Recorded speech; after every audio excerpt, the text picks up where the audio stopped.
우리 본문을 다 같이 읽도록 하겠습니다. 시작. 나오미가 또 이르되 보라 내 동서는 그의 백성과 그의 신들에게 돌아가나니 너도 너의 동서를 따라 돌아가라 하니 룻이 이르되 내게 어머니를 떠나며 어머니를 따르지 말고 돌아가라 강건하지 마옵소서. 어머니께서 가시는 곳에 나도 가고 어머니께서 머무시는 곳에 나도 머물겠나이다. 어머니의 백성이 나의 백성이 되고 어머니의 하나님이 나의 하나님이 되시리니 어머니께서 죽으시는 곳에서 나도 죽어 거기 묻힐 것이라.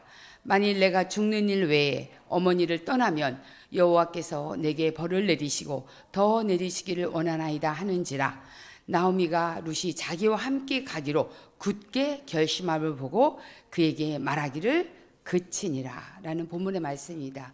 제가 여러분에게 제시했던 묵상에 대해서 우리는 잊지 말아야 될 4가지 원칙이 있다라고 말씀했어요. 첫 번째는 우리가 본문을 통해서 하나님은 어떤 분이신가, 하나님에 대해서, 하나님의 속성에 대해서, 하나님의 성품에 대해서, 하나님의 마음에 대해서 우리가 본문을 통해서 찾아야 된다라고 얘기했어요.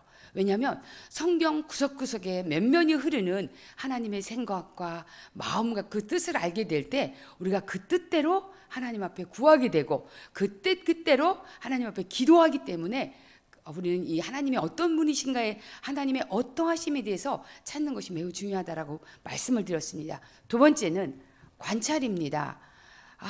깨닫는 건데 관찰을 통해서 하나님의 이 말씀이 말하고자 하는 의미가 무엇인가를 우리가 찾아내는 것입니다.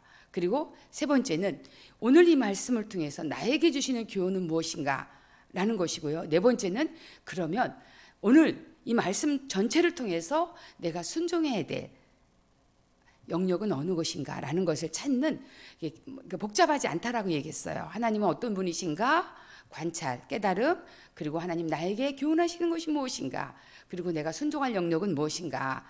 네, 이거 적용에 대해서 이렇게 4가지로 여러분들 제가 강의하는 동안 이거 다 외우세요. 계속 외우셔서 그러면 그냥 성경을 보면요, 그게 딱 들어오게 돼 있어요. 처음엔 안 들어와요, 이게요. 그런데 그걸 자꾸 찾으려는 그런 눈으로 보면은 들어오게 돼 있어요.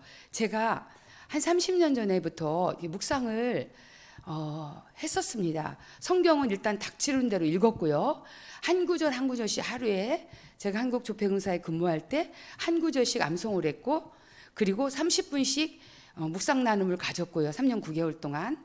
그리고 성경을 어느 날부터는 권으로 외웠어요. 그냥 뭐 요나서를 외웠고요, 뭐 에베소서를 외우고, 뭐 베드로전서를 외우고, 야고보서를 외우고, 이렇게 성경을 아예 권으로 그냥 외웠어요.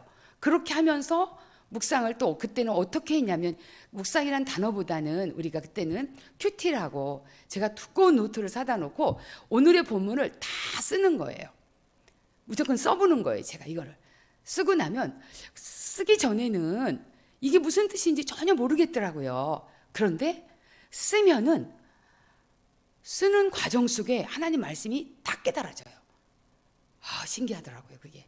그래서 그 깨달아진 말씀을 붙들고 제가 노트 한 페이지를 거의 다 채우는, 그렇게 해서 아마 제가 그 당시에 신약 성경을 다 그렇게 쓰면서 제가 묵상을 했던 그런 시간들이 있었습니다. 어쨌든 이런 시간들이 쌓여서 제 안에 하나님 말씀이 이렇게 많이 저장되게 되었어요. 그러니까 컴퓨터에 우리 자료를 저장시키는 것처럼 저의 그 브레인 안에, 뇌 안에, 내 마음 안에 하나님 말씀이 이렇게 저장되어지는 그런 시간들이 읽고 쓰고 암송하고 이런 시간들을 꾸준히 가졌어요. 이거를 그냥 늘 그냥 밥 먹듯이 제가 이것을 했던 것 같아요. 그러다 보니까 저절로 정말 하나님 말씀이 이렇게 외워지고 알아지고 하는. 그래서 가끔씩 목사님께서 설교 준비하시다가 그 말씀 어디 있지? 그럼 제가 금방 찾아서, 목사님 여기 있습니다. 다 모든 걸 외울 수는 없잖아요. 이 말씀 어디 있지? 하면 그 말씀 아마 시편 그거 18편 말씀인 걸로 1절인가 한 것 같은데요. 나의 힘이 되신 여호와요. 그러냐고. 서로가 도와줄 수 있는 말씀의 동역자로서 그런 역할을 제가 조금씩은 도와줄 수 있는 그런 역할을 하게 된 것 같습니다. 어떤 제가 전문적인 교육은 안 받았다 할지라도 하나님 말씀 하나만 묵상을 했어도 이걸 열심히 읽고 외우고 쓰고 이렇게 하는 시간 속에 이것이 저의 것이 된 거예요. 이것이 1, 2년 사이에 됐을까요? 그렇지 않습니다.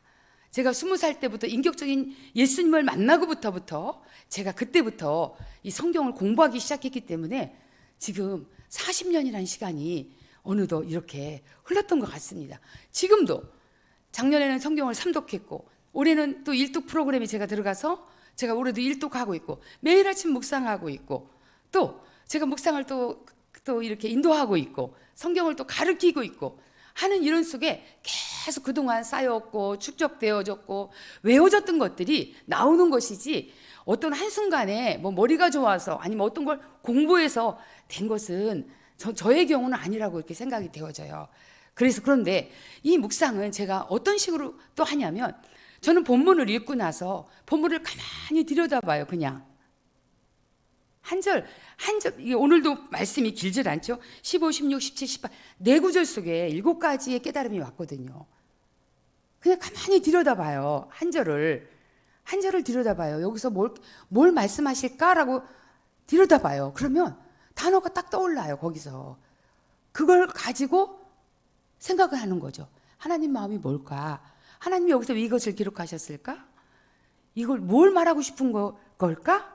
라는 것들을 이렇게 찾아내게 돼요. 그러면 너무 어떨 때는 감격스럽고 어떨 때는 눈물 나기도 하고 어떨 때는 정말 하나님 이런 분이시는구나 라는 것에 대해서 위로가 되기도 하고 그런 시간들을 갖게 되는 것입니다. 네, 오늘 그런 관점에서 우리가 다시 한번 룻기 1장 15절로 18절의 말씀을 보면 하나님은 어떤 분이신가 했을 때 저는 여기 16절을 보겠습니다. 룻이 이르되 내게 어머니를 떠나며 어머니를 따르지 말고 돌아가라. 강권하지 마옵소서. 어머니께서 가시는 곳에 나도 가고 어머니께서 머무신 곳에 나도 머물겠습니다. 어머니의 백성이 나의 백성이 되고 어머니의 하나님이 나의 하나님이 되시리니. 하나님은 이스라엘 백성의 하나님만이 아니라 모든 사람의 하나님이 될 수 있다는 거에서 저는 여기서 모든 사람의 하나님이 되시는 분이라는 것을 찾아냈어요. 그리고 17절에 여호와께서 만일 내가 죽는 일 외에 어머니를 떠나시면 여호와께서 내게 벌을 내리시고 더 내리시기를 원하나이다 해서 때때로 하나님은 우리에게 징계라든가 벌을 주시는 하나님에 대해서 또 제가 깨닫게 되었습니다. 그러면 관찰을 하겠습니다. 자, 우리가 15절부터죠. 나오미가 15절을 제가 관찰했는데요. 나오미가 또 이르되 보라 내 동서는 그의 백성과 그의 신들에게로 돌아가나니 너도 너의 동서를 따라 돌아가라 하니에서 성경을 가만히 들여다보니까 단어 하나가 딱 떠올랐어요. 여러분도 한번 보세요. 이 말씀 속에 도대체 뭘 묵상할 수 있을까 우리가. 저는 또라는 단어였어요. 또. 이 또 속에 무슨 선한 것이 있겠습니까? 그냥 또지요. 자, 제가 지난 3일간의 특강 속에 여러분에게 강조했던 게 있어요. 묵상할 때 관가하지 말 거, 그냥 지나치지 말아야 될 것들이 있는데 전치사라든가 형용사라든가 부사에 대해서 어떻게 하라고요? 그냥 지나치지 말라고 그랬어요. 이 또라는 부사에 대해서 제가 딱 멈춘 거예요. 또? 뭘 또? 지금 하나님 뭘 또에 대해서 얘기하고 싶은 거예요? 라는 생각을 가진 거예요. 그런데 전치사나 부사나 형용사는요, 의도가 들어있어요. 그렇기 때문에 하나님이 뭔가 의도하시고 싶을 때 그 전치사나 부사나 형용사를 쓰고 있다는 거예요. 그러니까 여러분이 성경을 보는 관점에서 그런 단어 전치사나 부사나 형용사를 그냥 건너가지 마시고 그냥 추임새로 넣은 것이 아니라 어떤 의도를 가지고 우리에게 하시고자 싶어하는 하나님의 말씀이 있다는 것을 딱 캐치하시면 너무나 좋습니다. 또다시 이게 또라는 말이 뭐냐면 돌아가라고 그랬잖아요. 그런데 오르반은 어머니 그동안 어머니와 함께했던 시간들 감사했습니다 하고 입을 맞추고 모압으로 돌아갔어요. 그런데 룻은 어떻게 했다고요? 나오미를 붙쫓았더라고 그랬어요. 자, 그러면 지금 상황이 어떤 상황이냐면 한 며느리는 쿨하게 Thank you so much. 감사합니다, 어머니. 그냥 어머니가 저를 이렇게 자유케 해주셔서 너무 감사합니다. 어머니, 그러나 어머니 잊지 않겠습니다. 제가 제 인생 가겠습니다 하면서 모압으로 돌아가요. 한 인생은 싫어요. 나 안 갈 거예요. 어머니가 그러셔도 저 갈 수 없어요 라고 딱 더욱 강하게 붙잡았다는 뜻이라고 그랬죠. 붙쫓았더라. 그런데 여기서 또는 뭘까요? 나오미가 그랬을 때 그래도 내 마음 알아주는 이 늙은 과부를 향해서 긍휼을 마음을 갖고 있는, 애정을 갖고 있는 이 룻을 뭐 지가 싫다는 거 아니니까, 내가 가지 말라고 한 거 아니니까, 지가 가겠다고 한 거니까 내가 데려가야지 라고 하지 않았다는 거예요. 여기서 뭐예요? 또 얘기한 거야. 또 이르되. 다시 얘기하는 거예요. 강조하는 거예요. 또 이르되. 뭐라고요? 내 동솔은 그의 백성과, 모압 백성이죠, 그들이 섬기는 신들에게로 돌아가나니 너도 너의 동솔을 따라 돌아가 라고 또 얘기한 거예요. 또 얘기한 거예요, 여러분. 나오미가 룻과 오르바를 보내면서 우발적으로 갑자기 이런 생각이 했을까요? 저는 그렇지 않다고 생각해요. 많이 생각했을 것이다. 이 또 속에는요, 이런 의미를 갖고 있어요. 룻아, 너 현실 직시해. 나 아무것도 없는 여자야. 너 나 따라가면 네 인생 완전히 꼬부라질 수 있어. 지금보다 훨씬 불행해질 수 있어.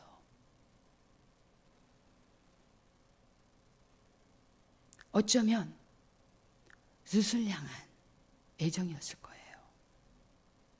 또 얘기합니다. 또 이 룻의 룻을 향하여 진심으로 권고하는 거예요. 또 이르되. 내가 지금 오르바한테 그렇게 얘기한 거 감정적으로 한 거 아니야. 너희들한테 지금 돌아가라고 한 거 그냥 내가 립싱크한 얘기 아니야. 이거 진짜 리얼이야. 넌 돌아가야 돼. 베들레헴, 나는 돌아가도 아무것도 없는 여자야. 다 잃어버렸어. 나는 썩은 동아줄이야. 끈 떨어진 사람이야. 왜 나 붙들려고 그래? 또 이르되.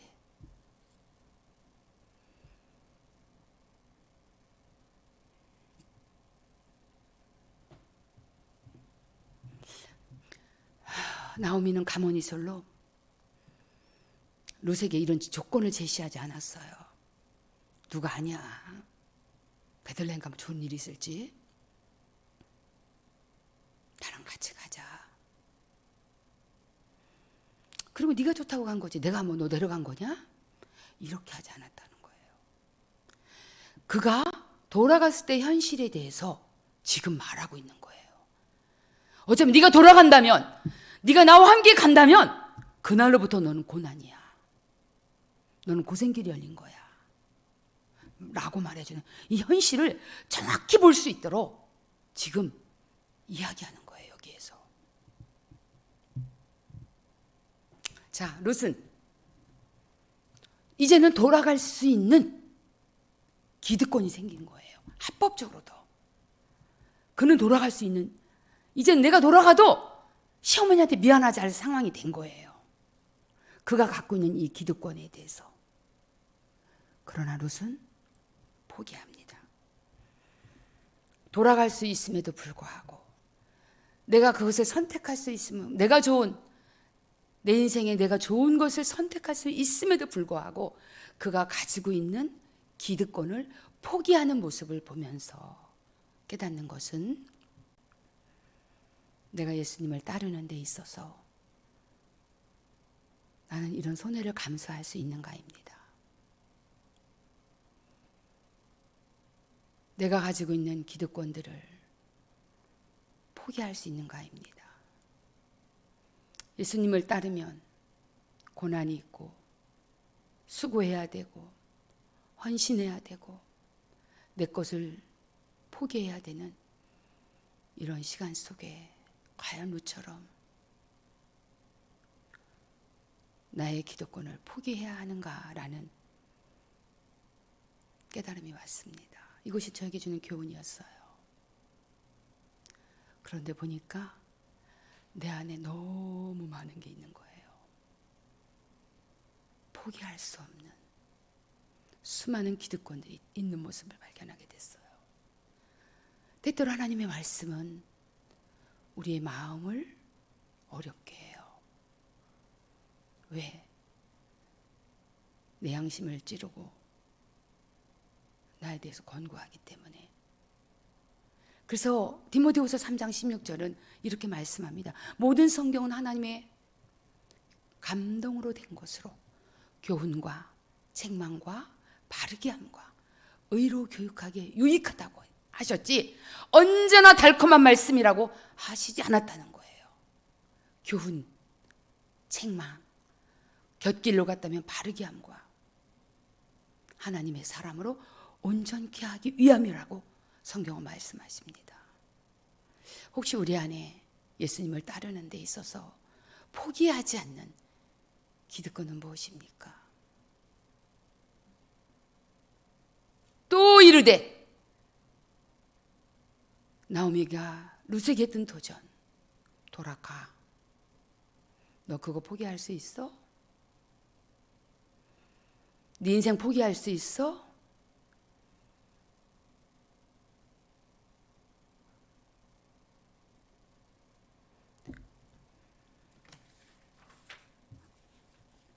(16절) 룻이 이르되 내게 어머니를 떠나며 어머니를 따르지 말고 돌아가라고 강권하지 마옵소서.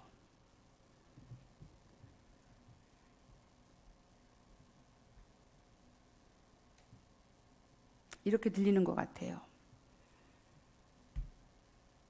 예수님을 따르지 말고 십자가의 길을 포기하지 말라고 나에게 강권하지 마옵소서. 고난이 오면 도망가고 불이익이 오면 조금이라도 내가 손해가 오면 계산하고 우리가 그런 시대 속에 살고 있습니다. 신앙 언제든지 다시 가질 수 있어. 지금은 아니야. 제가 이 묵상을 쭉 하면서 예수님과 우리와의 관계를 많이 돌아보게 됐어요. 특별히 룻과 나오미와의 관계 속에 교회와 예수님과의 관계가 많이 보이더라고요.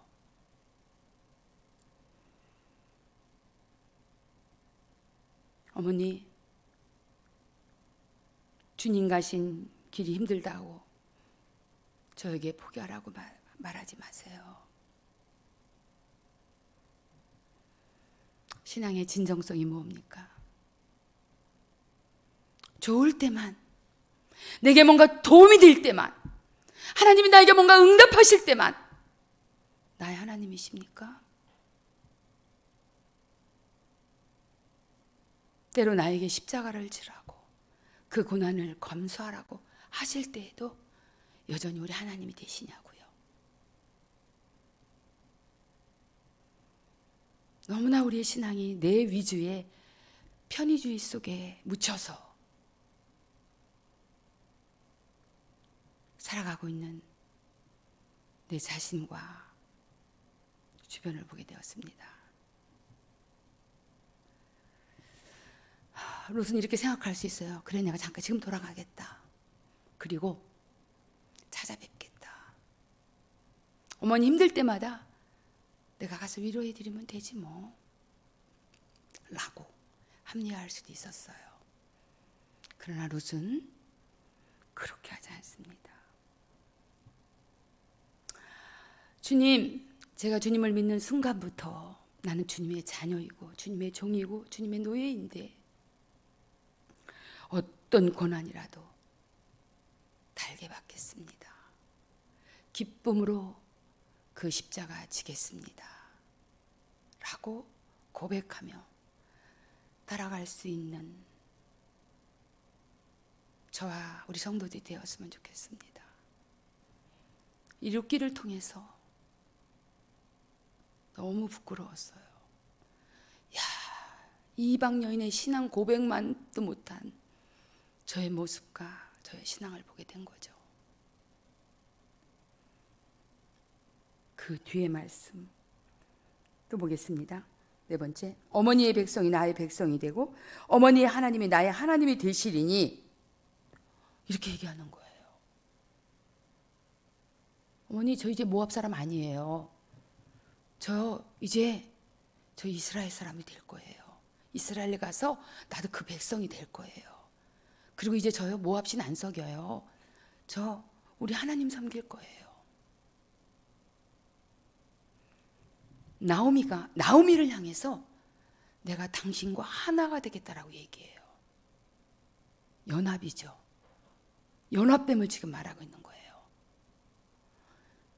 교회와 그리스도가 바로 이런 관계거든요. 교회는 그리스도의 신부예요. 그래서 그리스도와 연합되어 있어요. 누가 교회예요? 내가 교회잖아요. 내가 그리스도와 그렇게 연합되어 있냐는 거예요. 지금 룻이 고백했던 것처럼 나오미를 향해서 어머니의 하나님이 나의 하나님이 되고 어머니의 백성이 나의 백성이 됩니다. 선포해버려요.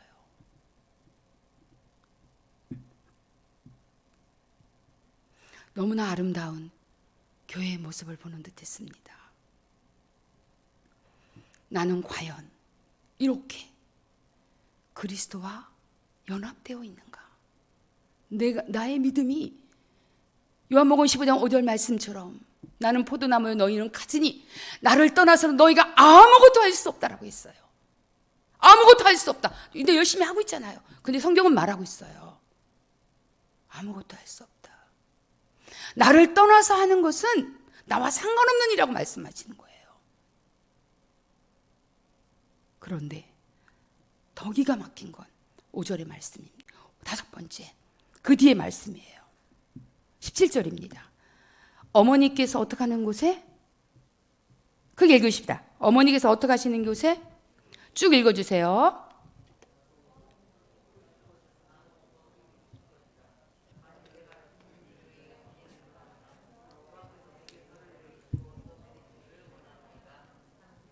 아멘. 여러분, 이 단어 속에 어머니께서 죽으시는 곳에 나도 죽어!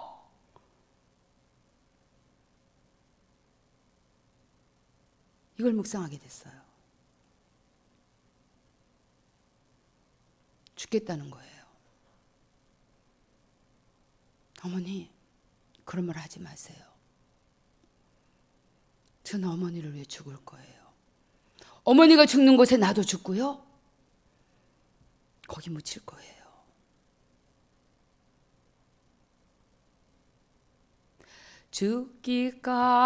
죽기까지 따르오리. 죽기까지 따르겠다고.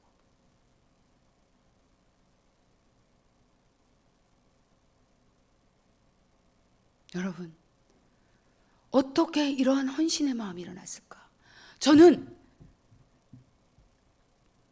나오미보다도 나오미가 어떻게 이런 여자, 이런 이방 여인을 일생 가운데 만날 수 있었을까? 하나님이 우리에게 긍휼을 주시고 자비를 베푸는 것이 선대하시는 하나님이시라면 인간과 인간 사이에서도 지금 나오미는 룻으로부터 선대를 받고 있는 거예요. 그는 룻에게 해줄 수 있는 게 제로예요. 아무것도 없어요. 그런데 아무것도 없는 사람한테 목숨을 내놓겠다는 거예요. 목숨을 내놓겠다는 거예요, 여러분. 여러분 인생 가운데 누구한테 목숨을 내놔보신 적 있으십니까? 여러분의 자녀에게 목숨을 내놨습니까? 남편에게 욕심을 내놨습니까? 아니면 교회에게 목숨을 내놨습니까? 아니면 예수님에게 목숨을 내놨습니까?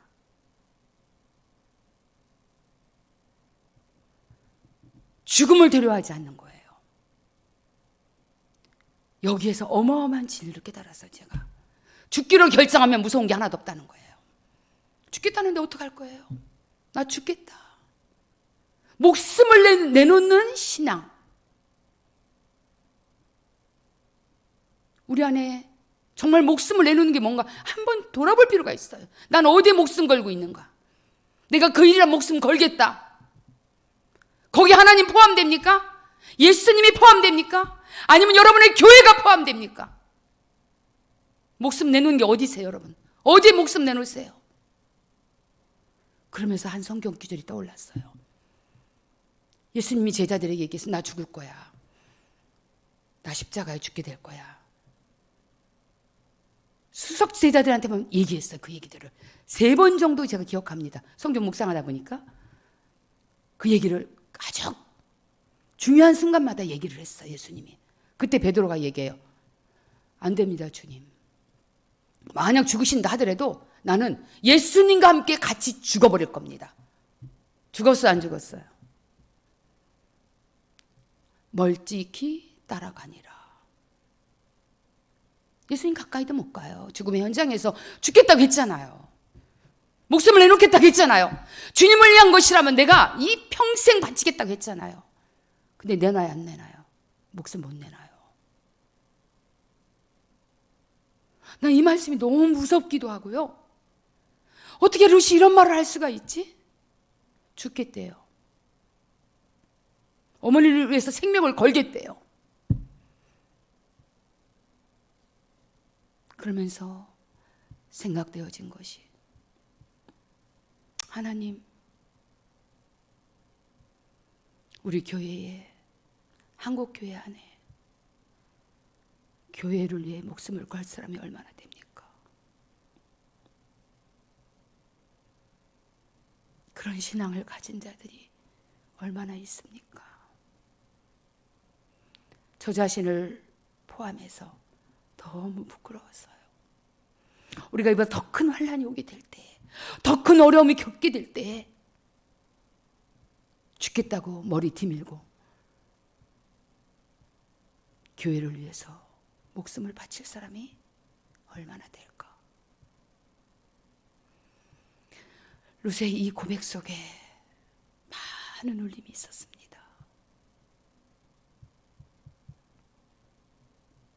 나는 멀찍이 따라가는 베드로와 같은 존재인가? 아니면 이 룻과 같이 죽기까지,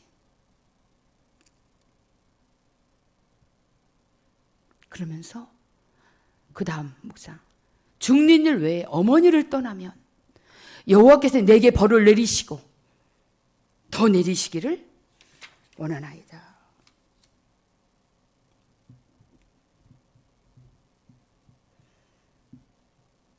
반대로 얘기할 수 있어요. 너 약속했지? 네가 만약에 이거 배반하고 떠나면 너 하나님이 너 위에 벌을 내리시고 벌을 내리시게 할 거야. 나 그렇게 하나님 앞에 기도할 거야. 라고 한 게 아니에요, 여러분. 이 고백은 나오미가 너 그 약속 지켜? 너 나 버리거나 나 떠나거나 변심해서 뭐 어려워요, 힘들어요, 나 모압으로 돌아갈 거예요 라고 말하면 내가 하나님께 얘기할 거야. 너 벌 위에 벌 내리라고? 라고 말한 게 아니라는 거예요. 반대로 얘기했어요. 어머니, 나 어머니랑 같이 죽을 거예요. 어머니가 죽는 곳에 나 따라가 죽을 거예요. 그런데 내가 그 약속 안 지키면 하나님이 나 벌 위에 벌 내리시게 나 원해요. 자기 자신에게 걸어버려요, 그거를. 너무 멋있지 않아요? 아니 나오미가 뭐 재산 뭐 땅 한 마디라도 있다든가 뭐 재산이 있다든가 뭐 물려줄 유산이 있다든가 예를 들어서 가능성 제로예요. 아무것도 없어요. 그럼에도 불구하고 이런 헌신의 마음이 어떻게 있냐는 거예요, 여러분. 저는 이번에 룻기를 묵상을 나누기 위해서 다시 한번 이 말씀을 들여다보면서 정말 많이 놀랐어요. 교회가 어떻게 해야 되고, 목사님이 어떻게 해줘야 되고, 사모님은 나한테 이렇게 해줘야 되고, 늘 기도해 주셔야 되고, 그런 요구사항의 치수가 높은 것인지, 아니면 하나님, 내가 교회에 연약한 것, 부족한 것 채우는 자가 되겠습니다. 나의 작은 헌신이 교회 한 구석을 채우겠습니다 라는 마음으로 살아가게 되었는지 되돌아보게 하는 말씀이었어요. 자, 7번째 나오미가 몇 절이냐면요 18절 나오미가 룻이 자기와 함께 가기로 굳게 결심함을 보고 여기서 제가 뭘 또 어떤 단어를 찾았을까요? 굳게라는 단어죠. 제가 형용사, 부사, 전치사 그냥 지나가지 말라고 그랬죠. 굳게, 튼튼하다, 단단하다, 누구도 깨트릴 수 없는 견고함이라는 단어예요. 이것은 굳게.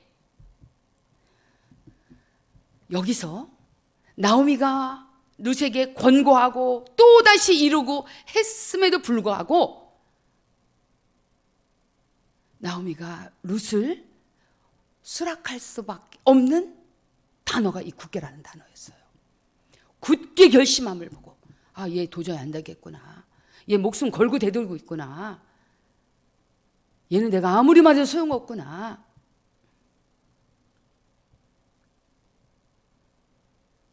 여러분 강단에서 교회 나오지 말라고 해도 여러분들 제가 왜 교회를 안 나갑니까? 목숨을 걸고 나가겠습니다 라고 하는 룻이에요.